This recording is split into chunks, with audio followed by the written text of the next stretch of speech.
We are here live in Las Vegas with the Standout Stars Get Stage Ready VIP Retreat at the Luxor stage in the atrium at the Luxor. And we are so happy to be here together. We have an outstanding speaker. I cannot wait to introduce my next guest. She is an MD. She is a cancer survivor. She was also named Who's of Outstanding Doctors and the developer of the Butterfly Method.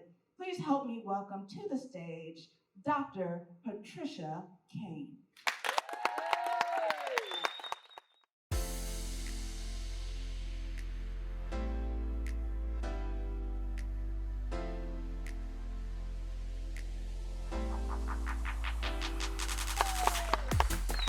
I'm Dr. Patricia Kaine, and I've got a story to tell that's going to touch many people's hearts because it's a silent story because most people keep quiet about it.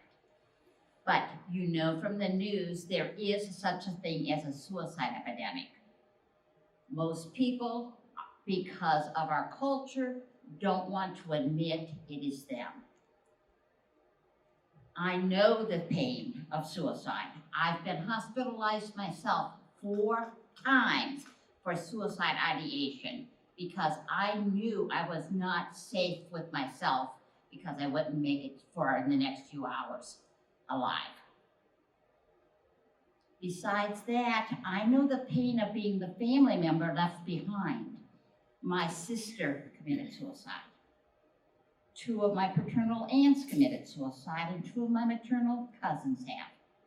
So it's been a plague in our family, but it's been a silent plague. Everybody keeps it under the covers because nobody wants to talk about suicide.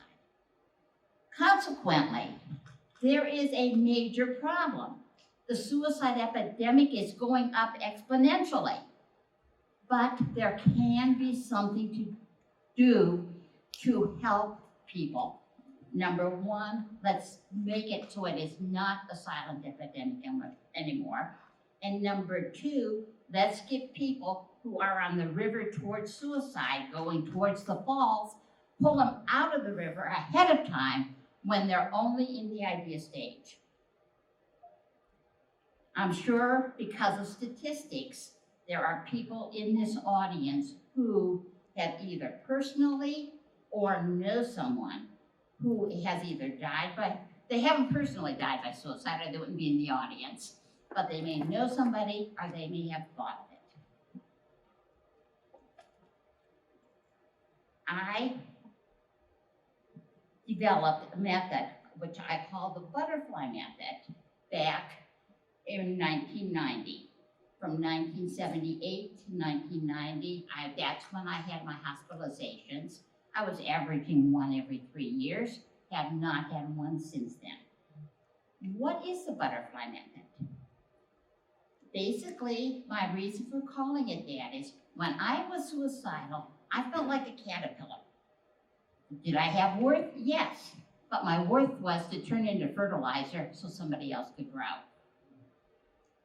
I needed a safe place to transform in order to go to hope.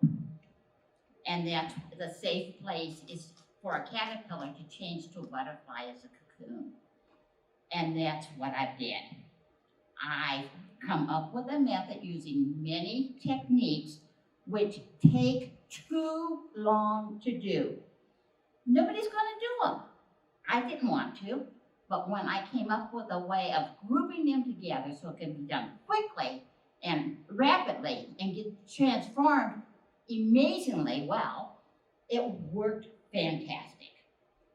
But there is a couple caveats though. This is time sensitive. It doesn't last forever. But the good thing is you can repeat it whenever you need to, or teach it to somebody so that they can repeat it. It's a way of transforming feelings of worthlessness to hope, and it is proven to work. As I've given these talks over the period of time, people say, oh, I use that to help me sleep. I use that for my anxiety. I use that for my depression.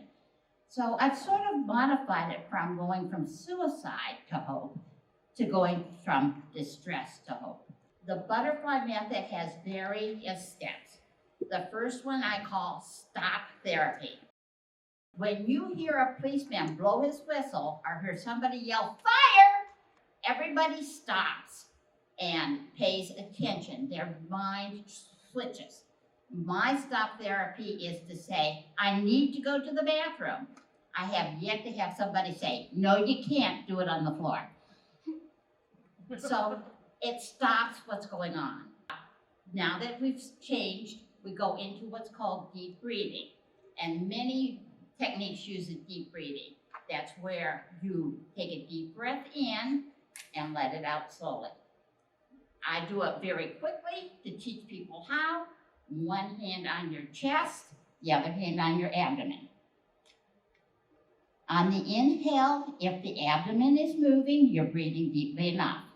If the hand on your chest is moving, breathe deeper.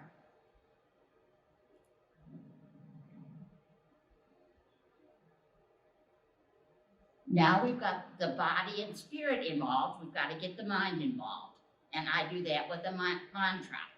On the in-breath, you say, I am. On the out-breath, relaxed. You don't have to say it out loud. You can just say it to yourself.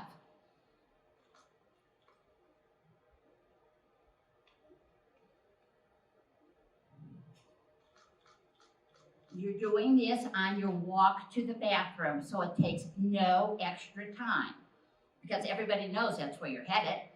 Now you're in your safe place. You're in your cocoon. And what do you need to do first? You sit down. When you sit down, I want you to do progressive relaxation. Now, this is the part that takes practice. And Mother Nature has made it very convenient that people can practice it a minimum of 3 or 4 times a day without it taking extra time.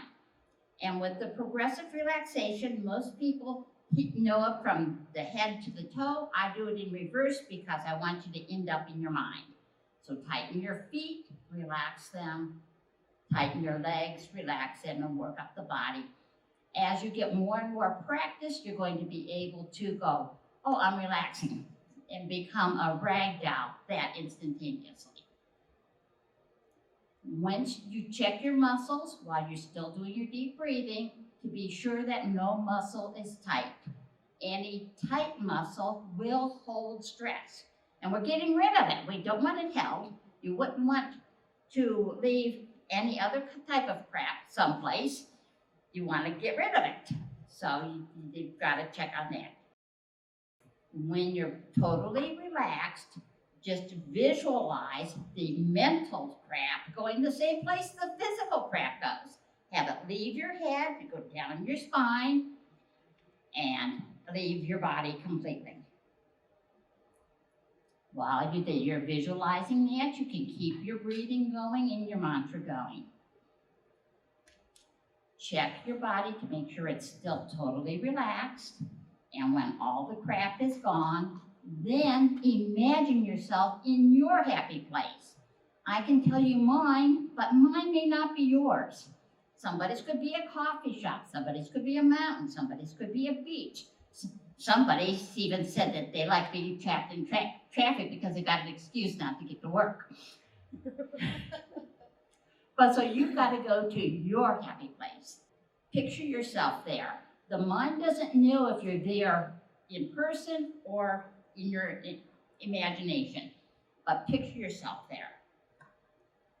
At that point, when you've got a clear picture, we're going to cement everything. First, we're going to auditorily flush the negative away. Get your ears involved. Then we're going to wash the stress away with your hands.